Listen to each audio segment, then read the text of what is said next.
केंद्रीय भेड़ व ऊन अनुसंधान केंद्र, इसकी स्थापना होती है 1962 ईस्वी में अविका नगर मालपुरा टोक में। तो केंद्रीय जो भेड़ व ऊन का अनुसंधान केंद्र है वह है अविका नगर मालपुरा टोक में और इसकी स्थापना हुई है 1962 में। अब है केंद्रीय ऊन विकास डेवलपमेंट बोर्ड, कहाँ पर है? ये है जोधपुर में, इसकी स्थापना हुई है 1987 में। तो अनुसंधान केंद्र तो अविका नगर मालपुरा टोक में है और विकास बोर्ड कहाँ है? जोधपुर में।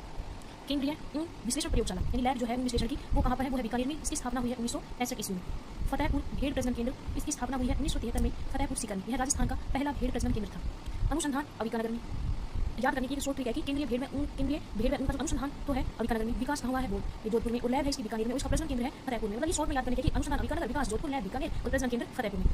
अब दूसरा पढ़ते हैं केंद्रीय शुष्क एवं अनुसंधान संस्थान काजरी, जिसकी स्थापना हुई है 1959 में जोधपुर में। काजरी की फुल फॉर्म है central arid zone research institute. Rajasthan में मरुस्थल की प्रक्रिया को कम करने तथा संसाधनों के वैज्ञानिक स्थायी प्रबंधन के लिए 1952 में मरु वनीकरण केंद्र की स्थापना की गई। तब इसका नाम काजरी नहीं था। 1952 में जब इसकी स्थापना हुई मरु वनीकरण केंद्र की, तब इसका नाम काजरी नहीं था। 1952 में इसका नाम क्या था? मरु वनीकरण केंद्र। 1957 में इसका नाम मरु वनीकरण एवं मृदा संरक्षण केंद्र कर दिया गया। 1959 में भारतीय कृषि अनुसंधान परिषद नई दिल्ली के अधीन केंद्रीय शुष्क क्षेत्र अनुसंधान संस्थान यानी कि काजरी के रूप में पूर्ण संस्थान का दर्जा दिया गया। यानी असली काजरी की स्थापना कब हुई है? 1959 में।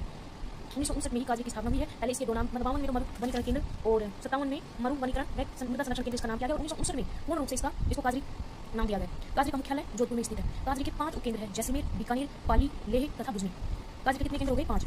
जैसलमेर, बीकानेर, पाली, लेह तथा भुज, यानी राजस्थान से बाहर 2 केंद्र है, इसमें 2 उपकेंद्र हैं, एक लेह में और एक भुज में। अब आता है पशु सैनिक अनुसंधान केंद्र, तो राष्ट्रीय ऊंट अनुसंधान केंद्र। यह जो अनुसंधान केंद्र है ये बीकानेर में स्थित है। बीकानेर से भी लगभग 10 किलोमीटर की दूरी पर एक जोगड़बीड़ नाम का स्थान है, वहाँ पर यह अनुसंधान केंद्र स्थित है।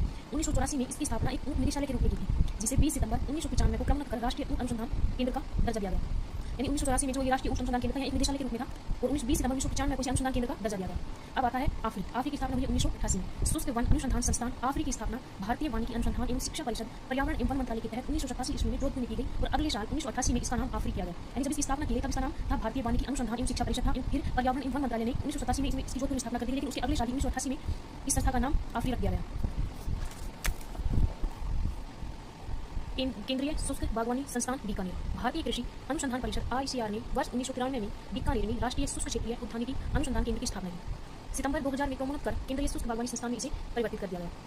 यानी 1993 में जब इसकी स्थापना की तो उसका नाम था राष्ट्रीय शुष्क क्षेत्रीय उद्यानिकी अनुसंधान केंद्र और सितंबर 2000 में इसका नाम रखा गया केंद्रीय शुष्क बागवानी संस्थान। तो ये हो गया हमारा केंद्रीय शुष्क बागवानी संस्थान बीकानेर में। अब आता है राष्ट्रीय सरसों अनुसंधान निदेशालय। इसकी स्थापना हुई है 20 अक्टूबर 1993 को सेवल भरतपुर में। सरसों का अनुसंधान केंद्र कहाँ है? सेवल भरतपुर में। स्थापना हुई है 20 अक्टूबर 1993 को। 2009 में इसका नाम बदलकर सरसों अनुसंधान निदेशालय कर दिया गया। 2009 में इसका नाम बदल दिया गया। अब है राष्ट्रीय बीजीय मसाला केंद्र। ये दोनों है ना, ये परीक्षा विशेष बहुत महत्वपूर्ण है कि सरसों अनुसंधान निदेशालय और राष्ट्रीय बीजीय मसाला अनुसंधान केंद्र। राष्ट्रीय बीजीय मसाला अनुसंधान केंद्र इसका मुख्यालय है तबीजी अजमेर में। इसकी स्थापना भारतीय कृषि अनुसंधान परिषद द्वारा 2000 ईस्वी में की गई। तो आज हमने पढ़ा काजरी, आफरी, केंद्रीय भेड़ ऊन विकास बोर्ड प्रयोगशाला और काजरी पढ़ी, आफरी पढ़ी और ये केंद्रीय शुष्क बागवानी संस्था।